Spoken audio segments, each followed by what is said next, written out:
Катетер таштап коёт. Ал болом.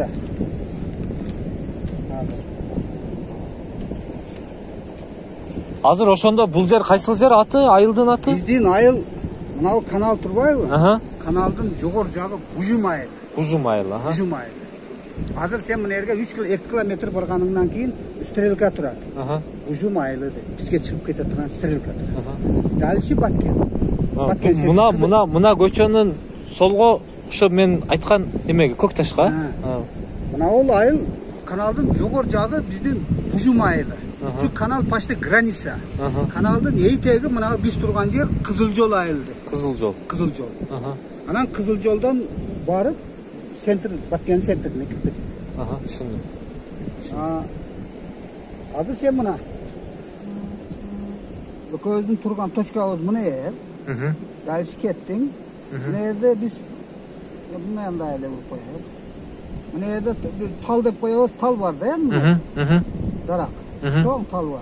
Sen adın nereden barıp bunday, oşa taldan bunday, sentralni asfalt kaçırasın. Çıktın asfalt. Daha şu tüs ketsen, Kızıljol, Tülüs, Batken. 2,5-3 kilometre, 2 kilometreden ki buna Batken sentri. Buna birinci toşka Kızıljol. Sen buna yerden razbırık bulasın, buna yerde Bujum dep turat değil mi? Strelka var. Bizge karagan. Sen al yerden razborot bolup ketesin. Kettin dalşı gayıldan. Bu 4-5 kilometre jürösün. Главный дорогадан çıkpaysın. Strelkalar var. Sende aliginde bir memen var mı maşinende? Joldordu көрсөтчү maşinelerde. Onda şol. Şundan kete veresin. Buna yerde Miңörük degen var. Ayılga tuş gele. Buna köl da buna 4 kül. Buna 4 kül.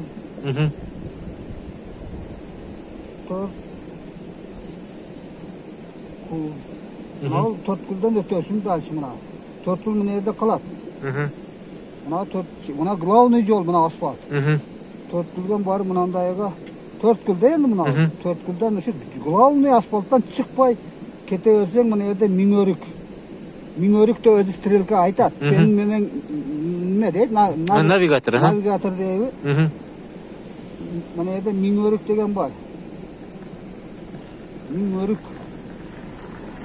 Miңörüктен өткөндөн кийин bir 2 kilometrden кийин катуураак айдай бересиң. Анан барганыңда сен азыр Көкташ өзү стрелка бар.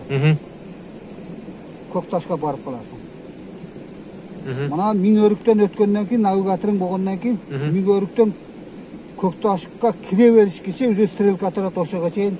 Бирок крутой повороттор бар. Машинаңды катуураак айдап крайнын тулуча машинаны айдаганыңдачы энди азыр жок. Задний сиденияңды мындай чакалатып алып өдүрүк ата турган болсо мындай чакалап туруп айдап өтүп кетесиң. Кече өлгөндөрдү основной биздин өзүбүздүн местный балдары турак баш иштебейт. Олар кырдын үстүндө туруп автоматтар менен жолдон келаткан машиналерди уруп коюп атты. Основной өлүм ошондон болду. Ошо движениеге биздин мамлекет органы солдаттар өтпөгүлө ондай кылгыла бизде гражданскийлер олорго баш бербейт экен. Биз кыргыз бир мындай парадишни укпайт экенбиз да. Ошолорду өтпөгүлө атып коет десем биз комушка жардам беришибиз керек. Пошол деп туруп өтүп барып өлүп калат. Азыр сиз айткан жерде мен значит машинаны катуураак айдашым керек экен. Жай айдабай катуураак айда. Ол сен кетип атканыңда оң жакта. Билип болбойт да, бул азыр басылды неге?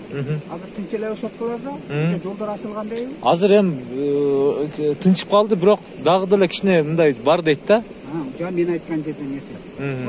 Мен айткан, мына кагазда. Чоң рахмат сизге. Алла разы болсун. Мен өзү негизи 3-4 күн, 5 күн отурдум, сабыр кылыпчы. Ошто үйдө. Тынчып калар, токтоп калар деп. Анан карасам колдон келишинче азыр барып кандай болуп атат, эмне болуп атат, болгондой маалыматты элге чыгарып, анан менден кандай кызмат керек болсо, кичине болсо да салым кошоюн деп атайын. Ошол жака баратам да, кайдыгер карабай. баары жакшы болот иншалла. Жакшы болот. Иншалла. Мына суу бул өзү каяктан келет мына суу? Головнойдон келет да. Головной. Жанагы интернетте тажиктер талашып аткан ушу суунун башы болуп калат. Башыны талашып атат. Ошо башыдан кыргызча айтканда өзүн СССРдин мезгили менен договору бар. Договорда кыргыздыкы болгону менен кыргыздар марттык кылып ошо тажиктерге ham суу берет. Суу берет деңиз. Керектүү өлчөмдү тажиктер да ичет. Анан негизи какой-то процентini кыргыздар ичет. Ынтымактал ичиш келген. Азыр эми муну бир ортоло муну хозяйыны биз болобуз деп талашып атат тажиктер. Ошону биз өзүбүз сууду бөлүп, каалаганыбызча берип, каалаганыбызча алып сата турган болсо, мындай сууга ээлик кылабыз. Onu bizdin kırgızlar Tacik'e eğilik kıla turgamızda bizim Batken kurbaydı. Bul Batken'de bir ele единственный uşu buna su ağıp atkan ha? Bundan başka su yok. Yok.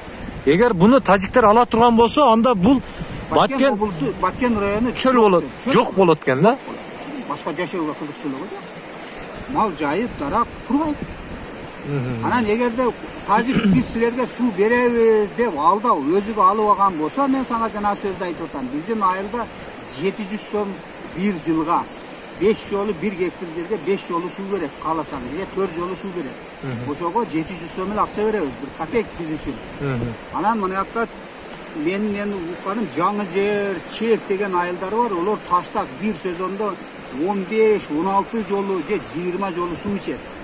Men tanış yoldaşlarımın aytууга караганда ол 20 жолу 1 гектарга суу ичкендер 1,5 миң төлөйт экен. Bir сезонго. Олар ham ошо 1,5 миң татыктуу эле дешет. Себеби 20 жолу суу коет экен. Аларды жанагы таштак да. Биздики топурактуу болгону менен биздин айыл. Олордуку таштак, көп суу ичет. Биз 1 жолу ичсек, олар 5 жолу ичет. Ошон үчүн айыл болуп сакталып турат. Эгерде Тажикке бул өтүп кете турган болсо, biz azır men aytып аткан биздин айыл 1 жылда 700 сом берип суу иче турган болсок, Тажиктин колуга өткөндөн кийин айылга 20 миң, 30 миң бере турган болот. Гектар. Анан мен айтып аткан 1,5 миң сом 1 жылда төлөйбүз деген гектарга олорду 30 миң коюп коебуз ставка. Айылга шунчадан жылыга акча төлөсөңөр суу беребиз болсо деп коебуз. Анан 30 миң 40 миң кылгандан кийин уже жашоо жок да.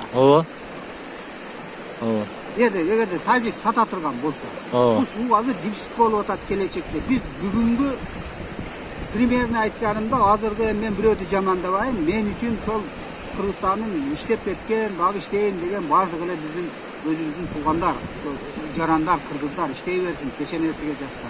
Мо сен акаңды менин бир тууганымды дагы сааркеш бир жерде губернатор деп президент болот. Бардыгы эле тилектешмин. Бирок бардыгы эле тунук сөздү айтпай, Тажиктер Головнойду талашап, Марипи өзү премьер-министр болуп туруп, Кыргызстандын 2-3 лицосу да. Марипи.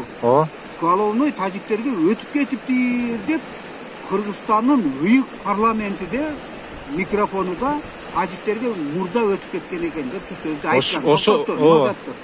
Эмне үчүн Марипи бул сөздү айтып атат?